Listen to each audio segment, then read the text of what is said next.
नमस्कार, मी मोहिनी जाधव. लोकतंत्रमध्ये आपलं मनपूर्वक स्वागत.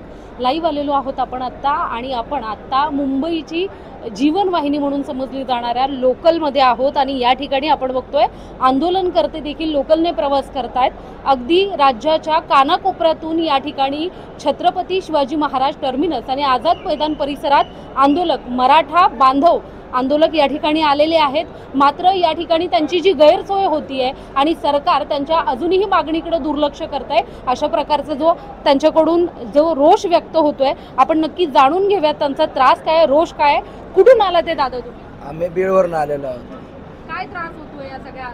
आम्ही बीडवरून आलेले आज निघलेले 6 दिवस झालं. 6 दिवसापासून आम्ही 2 दिवस प्रवासात होतो. आम्ही तिसऱ्या दिवशी मुंबईत दाखल झालो. तिसऱ्या दिवसापासून अशी परिस्थिती आमची सरकारने निर्माण केली की जिथं आम्हाला पार्किंग दिली तिथं इतकं घाणीचं साम्राज्य की तिथं अशी माणसाची वागणूक तिथं भेटतच नव्हती. म्हणजे आम्हाला असं वाटतच नाही की आम्ही आमच्या राज्यात आहोत म्हणून. आम्हाला कुठंतरी दुसऱ्या एका म्हणजे आदिशक्तीने घेरावल्यासारखं केलं की आमच्या मागण्या मान्य होत नाहीत. आणि जर सरकारचं असं म्हणणं असेल की मुंबईतल्या लोकांना त्रास होत असेल तर आम्ही मागण्या मागायच्या कुठं? आम्ही जर घरात बसून मागण्या जर मागायचा प्रयत्न केला तर तुम्ही मान्य करणार आहेत का? जर करणार असतील तर आमचे आंदोलन गेल्या वर्षीपासून चालू आहे, म्हणजे 1 वर्ष कंप्लीट झालंय. तर मग मागण्या का कंप्लीट नाही झाल्या? जर मागण्या कंप्लीट नाहीत होत तर मग आम्हाला आपली जी राजधानी प्रशासन आहे, मग प्रशासनाच्या दारात तर यावंच लागेल ना.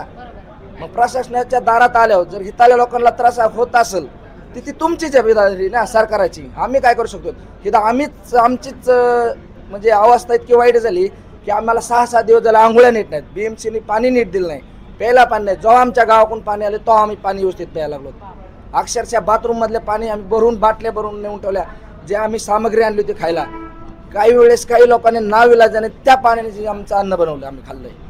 मग सरकार आम्ही नेमकं प्रश्न मांडायचा कोणाकडं? आणि जर सरकार आज कोर्टासंग आज जर त्यांचं काही बहेस चालू असेल तर मग तुम्ही 2 दिवस आम्ही मुंबईत 2 दिवस केलं काय सरकारने?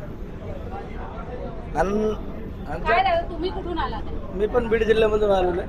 काय त्रास होतो या सगळं आंदोलन करत असताना, आपला हक्क आपण मागत असताना, अधिकार मागताना किती त्रास होतो? मॅडम, म्हणजे असा त्रास होतोय की सांगताच येत नाही आणि बोलता बी येणार नाही, असा त्रास आहे. जे आम्ही घरी राहून बी मतलब चांगलं राहतो गरीबी, पण इथं मुंबईत येऊन सगळं आम्हाला चांगली वर्तणूक नाही आहे. कोणी पाणी देत नव्हतं प्यायला. पहिल्या दिवशी म्हणजे पाण्याची अवस्था अशी झाली की प्यायची इच्छा सगळं नव्हती पाणी. आणि बाहेर असताना तर म्हणजे आम्ही बी बाहेर राज्यात जाऊन काम करतो, पण इतकी आम्हाला बिकट परिस्थिती आलेली नाही कुठं. मुंबईत म्हणजे महाराष्ट्रात येऊन सकट आमची इतकी गैरसोय, म्हणजे बाहेर राज्यात जाऊन इतकी गैरसोय होत नव्हती, इतकी महाराष्ट्रात गैरसोय. या ठिकाणी आपण दादा, तुम्ही कुठून आलात? आम्ही सोबतच आलेलो सगळे. अच्छा, कुठून आलात? बीडवर. काय वाटतं तुम्हाला? आता माझ्या मित्रांनी सांगितलं ना, खूप त्रास आहे. या ठिकाणी प्रत्येक मराठा आंदोलक या ठिकाणी लोकलने प्रवास करताना दिसतोय. आज त्यांची जी शिदोरी आहे, त्यांची जी राहण्या खाण्याची सोय आहे ती कुठेतरी इतर ठिकाणी करण्यात आलेली आहे. आणि या ठिकाणी मुंबई छत्रपती शिवाजी टर्मिनस परिसरात आंदोलनकर्ते येत आहेत, इथून प्रवास करतात. आणि या सगळ्या 3 दिवसाच्या प्रवासात, 3 दिवसाच्या आंदोलनात त्यांना प्रचंड त्रास जो आहे तो सहन करावा लागतोय. कुठेतरी शासनानं त्यांची मागणी मान्य करावी, आरक्षण मंजूर करून द्यावं, अशी ही मागणी जी आहे ते आंदोलनकर्ते करताना दिसतात. या ठिकाणी आंदोलन करताना होत असलेला त्रास जो आहे तो या ठिकाणी त्यांनी व्यक्त केलेला आहे. तुम्ही तरी बातमी पाहत असाल तर नक्कीच तुमच्या प्रतिक्रिया देखील आम्हाला तितक्याच महत्त्वाच्या आहेत आणि त्या नक्की आम्हाला कमेंटच्या माध्यमातून कळवा. आणि अशाच प्रकारच्या बातम्या पाहण्यासाठी लोकशाहीचा चौथा आधारस्तंभ लोकतंत्र या वाहिनीला लाईक, फॉलो आणि शेअर करायला विसरू नका. धन्यवाद. या बातमी संदर्भात तुमच्या प्रतिक्रिया आम्हाला कमेंटच्या माध्यमातून नक्कीच कळवा. आणि अशाच प्रकारच्या बातम्या पाहण्यासाठी लोकशाहीचा चौथा आधारस्तंभ लोकतंत्र या वाहिनीला लाईक, फॉलो आणि शेअर करायला विसरू नका. त्याचबरोबर YouTube या आपल्या वाहिनीला देखील सबस्क्राईब करायला विसरू नका. धन्यवाद.